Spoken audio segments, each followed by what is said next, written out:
ప్రజాస్వామ్యం అంటే ఏంటి?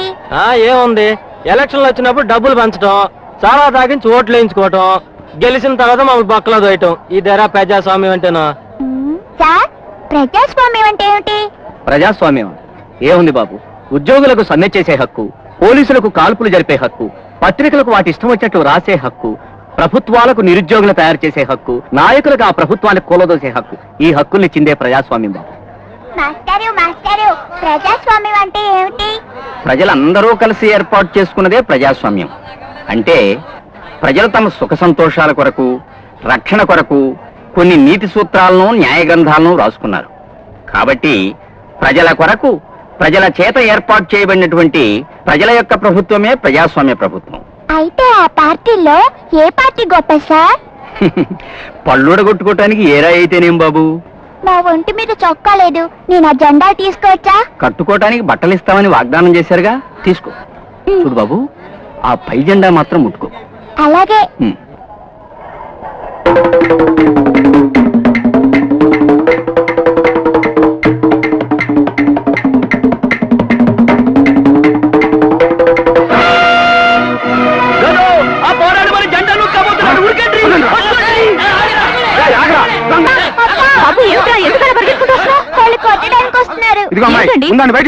ఏం చేశాడని వాడిని అలా తరుముకొస్తున్నారు? ఏం చేశాడా? మా పార్టీ జెండాలన్నీ పిక్కొచ్చాడు. నాకు ఒంటి మీద చొక్కా లేదు, కుట్టించడానికి మాకు దగ్గర డబ్బులు లేవు. వాళ్ళ తడిచి ఎండలో ఎండిపోయే కంటే నాకు చొక్కాగా పనికొస్తుందని తెచ్చానే తప్ప. నువ్వు చొక్కాలు కుట్టించుకోవడానికి మా పార్టీ జెండాలే కావాల్సి వచ్చా. శతాబ్దాల చీకటిలో దిగంతాల రోదనలు బ్రతికింది, మిగిలింది, రగిలింది ఒక మాటే. ఏ దేశ చరిత్ర చూసినా ఏమున్నది గర్వకారణం. నరజాతి చరిత్ర సమస్తం బలహీనుల బ్రతుకులపై బలవంతుల పాదఘట్టనం. ఎవరా నువ్వు? VA boss. వి అంటే విప్లవం, ఏ అంటే అభ్యుదయం. ఆవేశం నాకు పాలిచ్చిన తల్లి, తిరుగుబాటు నాకు జ్ఞానం నేర్పిన తండ్రి. దౌర్జన్యం, దుర్మార్గం మా తల్లిదండ్రులురా. మర్యాదగా అడ్డులే, లేకపోతే అన్యాయం అయిపోతావు. ఒక చెంప మీద కొడితే మరో చెంప చూపించమన్నాడు గాంధీ గారు. కానీ కట్టుకోను గుడ్డలివ్వలేకపోగా జెండాలనైనా సిగ్గు గడ్డు పెట్టుకోనివని పార్టీలను చెప్పుతో కొట్టమని చెప్పటం మర్చిపోయాడు. చాలా ఎలవయ్యా, ఎవమో మర్యాదగా మా జెండాలు మాకు, లేకపోతే చాలా గొడవలు జరుగుతాయి. అక్కర్లేదులేండి, మీ జెండాలు మీకే ఇచ్చేస్తాను. తీసుకెళ్ళండి రా, తీసుకెళ్ళండి. వాటిని తీసుకువెళ్లి గాల్లోకి ఎగరేసి దేశాన్ని 21వ శతాబ్దంలోకి తీసుకువెడతామని మీ నాయకుల్ని నినాదాలు ఇవ్వమనండి. పొండిరా. థ్యాంక్స్ అండి, మా తమ్ముడిని కొట్టకుండా కాపాడారు. ఈ మాత్రం దానికే థ్యాంక్స్ ఎందుకమ్మా?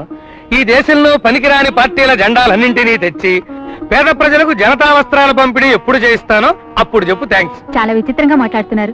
ఇంతకీ మీరేం చేస్తుంటారు? బతకలేక బడి పంతులు ఉద్యోగం చేసేవాణ్ణి. కాలేజీలో పిల్లల ఆవేశాన్ని విప్లవాల టెస్ట్ ట్యూబుల్లో పోసి అభ్యుదయం అనే సారాదీపంతో వేడి చేశానని నా ఉద్యోగం ఊడబీకేశారు. ఎవరు? నేను విప్లవ కవిత్వం రాశానని ఒళ్ళు మండిన పెద్దలు, ఆ పెద్దలకే పెద్ద తలకాయ అయిన జరాసంధరాయుడు.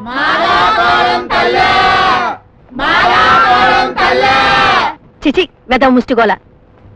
ఓ, మీరే ప్రిన్సిపల్ గారు? ఏమనుకోకండి, ముష్టివాడు అనుకున్నాను. పర్వాలేదమ్మా, వాళ్ళు జనముష్టి వాళ్ళు, నేను నెలముష్టి వాడిని. పెద్ద తేడా లేదు. అమ్మా, ఒకసారి మీ వారిని పిలిస్తే. మావారినా? అదే జరాసంధరాయుడు గారిని. చే, నేను ఆయన సెక్రటరీని. ఓ క్షమించాలి, ఒకసారి రాయుడు గారితో మాట్లాడి వెళదామని వచ్చాం. ఆయన్ని పిలిస్తే మా సమస్యలు చెప్పుకుని వెళ్ళిపోతాం. పాపం, ఆయన పర్సనల్ పని మీద ఉన్నారు. అయినా తప్పుతుందా? ప్రజల పని కంటే సొంత పని గొప్పదా అని నన్ను తిట్టునా తిడతారు. ఇదిగో రాజేంద్ర, ఆ కట్టం తెరువు.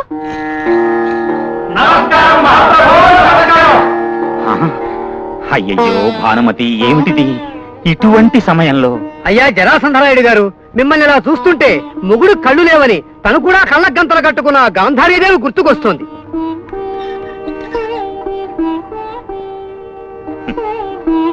తన పనులు కూడా తను చేసుకోలేని అవిటిది నా భార్య. దాని యోగక్షేమాలు విచారించలేకపోతే ఇక దరిద్రంతో కుంటుకుంటూ నడిచే నా దేశాన్ని ఏం బాగు చేయగలను? ఇంతకీ తమరొచ్చిన పని? అదే సార్, బెజవాడ రోడ్డు కాంట్రాక్ట్ విషయం, మా అల్లుడు ట్రాన్స్ఫర్ విషయం, దాంతో పాటు మా వాడి ఎంబీబీఎస్ సీటు విషయం కూడా. భానుమతితో మాట్లాడారా? అన్ని విషయాలు మాట్లాడాను, అంతా సక్రమంగానే ఉంది. సరే, మన జిల్లా మంత్రి గారితో మాట్లాడి మీ అందరి పనులు అయ్యేట్టు చూస్తాను. ప్రస్తుతం నా భార్యకి నన్ను సేవ చేసుకొనివ్వండి. వెళ్ళిరండి. అందరూ వెళ్ళిపోయినట్టేనా? అందరూ వెళ్ళిపోయారండి. తీసుకుపో దీన్ని. నాయర్, నేను ఎంగిల్ తాకి నా జాతకం జానెడు కిందకి జారింది. ఓట్ల కోసం ప్రజల ముందు మంచివాళ్ళ నటించి రోజు దీన్ని సేవలు చేయలేక వస్తున్నాను. వెళ్ళా. ఎందుకండి అలా మాట్లాడతారు? అన్నం పెట్టమని నేను అడిగానా? పేరు ప్రతిష్టల కోసం మీరే నాటకం ఆడుతున్నారు. నార్మల్. నీకు ఈ ఇంట్లో నా భార్యగా పడుండే అవకాశమే గాని నన్ను ప్రశ్నించే హక్కు లేదు. నోరెత్తావో పీక పిసికి. కొడుకొస్తున్నాడు, కన్నీళ్ళు తుడుచుకో. Hi dad. ఏం బాబు, ఏం కావాలి? I want 5,000 rupees 5,000? దేనికి? for today's entertainment. మరైతే 5,000 ఏం సరిపోతాయి? రాజేంద్ర, బాబుకి 10,000 ఇచ్చి పంపు. Oh, thank you daddy. See you. Bye bye. Hi. ఏమిటండి అంత డబ్బిస్తే కుర్రాడు చెడిపోడు? చెడిపోవాలనే ఇస్తున్నాను.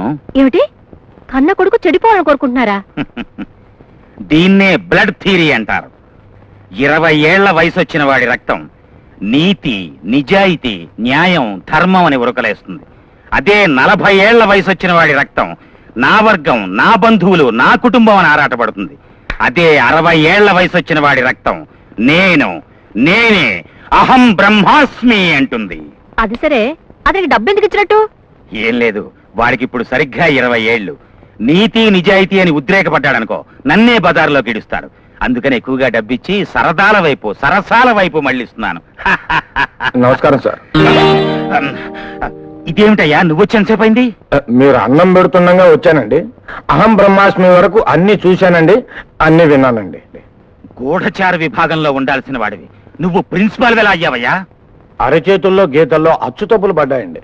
ఇక్కడ విన్నవి చూసినవి ఎక్కడన్నా బయట పెట్టావో బ్రహ్మ రాసిన రాతని కూడా అచ్చు తప్పుల కింద మార్చేయగలను. ఖబర్దార్. ఇంతకీ నువ్వు వచ్చిన సంగతి ఏమిటో చెప్పు. మా జీతాల విషయం. జీతాల? మీ పంతుళ్ళకి ఆకలి ఎక్కువయ్యా. ఆసియా ఖండంలో ఉన్న అన్నమంతా పెట్టినా మా కడుపు నిండలేదు మహాప్రభు అని ఐరోపా ఖండం వెళ్ళి ట్యూషన్లు చెప్పుకుంటారు. రిజర్వ్ బ్యాంకులో క్యాష్ అయిపోయిందట, తర్వాత చూస్తానులే, వెళ్ళు. ఇటువంటి నికృష్టుడికి చెల్లెలుగా మానవత్వం మూర్తి భవించిన ఆ రాజేశ్వరమ్మ ఎలా పుట్టిందో. డియర్ స్టూడెంట్స్, ప్రజలకు స్వేచ్ఛా స్వాతంత్రాలిచ్చే ప్రజాస్వామ్యం గొప్పదా, పరిపాలించే వాళ్ళకి శాసించే హక్కునిచ్చే నియంతృత్వం గొప్పదా అన్న విషయం మీద ఇప్పుడు జరుగుతున్న డిబేట్ లో మొదట సుధాకర్ మాట్లాడతాడు. డియర్ ఫ్రెండ్స్, అసలు నా ఉద్దేశంలో ఈ ప్రశ్న అసమంజసం. 40 ఏళ్లుగా ప్రజాస్వామ్యంలో బ్రతుకుతున్న మనకి దాని విలువేమిటో తెలియదా? ఎవరికిష్టం వచ్చినట్టు వాడు వాగడం, ఎవరికిష్టం వచ్చినట్టు వాళ్ళు స్టేట్మెంట్లు ఇచ్చుకోవడంతో అసలు ఈ దేశం ఎడిపోతుందో అర్థం కావడం లేదు. ఈ ప్రజలు గొర్రెలు లాంటి వాళ్ళు. గొర్రెలను మంద వేసి కాపు కాసే కాపరి ఉన్నప్పుడే వాటికి క్షేమం. కాబట్టి ప్రజల్ని గొర్రెల్ని చేసి పరిపాలించే నేతృత్వమే గొప్పది. నీ చేతికి పరిపాలనిస్తే మా అందరి కుత్తుకల్ని కోసేట్లున్నావు కదరా. వాడు ధనవంతుల బిడ్డరా, అందుకే ప్రజల్ని గొర్రెల్ని చేసి పరిపాలించాలని చూస్తున్నాడు. నోరు మూయవాయ్. అవినీతిని అరికట్టడానికి నియంతృత్వం ఒకటే మార్గం. అవినీతిని అరికట్టడానికి కాదురా, నియంతృత్వం పేరుతో నీ బాబు లాంటి వాళ్ళు ఎవరిని మాట్లాడనివ్వకుండా ప్రజాస్వామ్యాన్ని దోచుకోవడానికి. నా బాబుని ఉంటున్నాడు, ఏ సైడ్ వాడిని.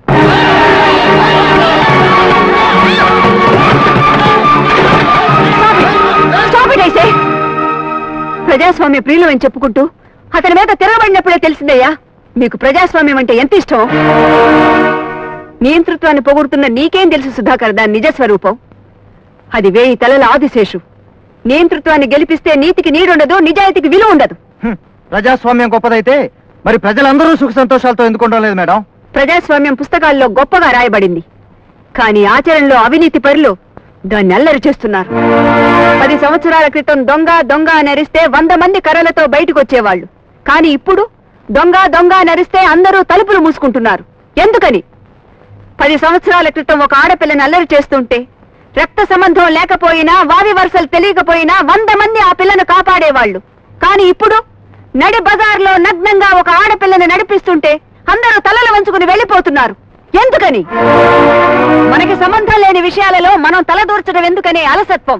అదే తప్పు. ప్రభుత్వం అంటే ప్రజలు, ప్రజలు సమిష్టిగా నిలబడితే సంఘం. సొసైటీలో ఒక అరాచకం జరిగినప్పుడు, ఒక అన్యాయం జరిగినప్పుడు ముందు స్పందించవలసిందే ప్రజలే. పోలీసులు వస్తారులే అనుకునే లోపు మానభంగాలు జరిగిపోవచ్చు. న్యాయం కాపాడుతుందిలే అనుకునే లోపు జీవితాలే నాశనం కావచ్చు. సో మై డియర్ స్టూడెంట్స్, డెమోక్రసీని మంచి కోసం వాడుకుంటే సత్ఫలితాలనిస్తుంది, అవకాశం కోసం వాడుకుంటే అవినీతి పనుల్ని అందలం ఎక్కిస్తుంది. మనం లంచం ఇవ్వకపోతే పోలీసులు తప్పు చేయలేరు, మనం దొంగ సాక్ష్యాలు చెప్పించకపోతే న్యాయస్థానంలో అన్యాయం జరగదు, మనం గెలిపించకపోతే అవినీతి పనులు నాయకులు కాలేరు. సో దాన్ని కాపాడి సక్రమైన పద్ధతిలో పెట్టవలసిన వాళ్ళు మీ యువతరం ప్రతినిధులే.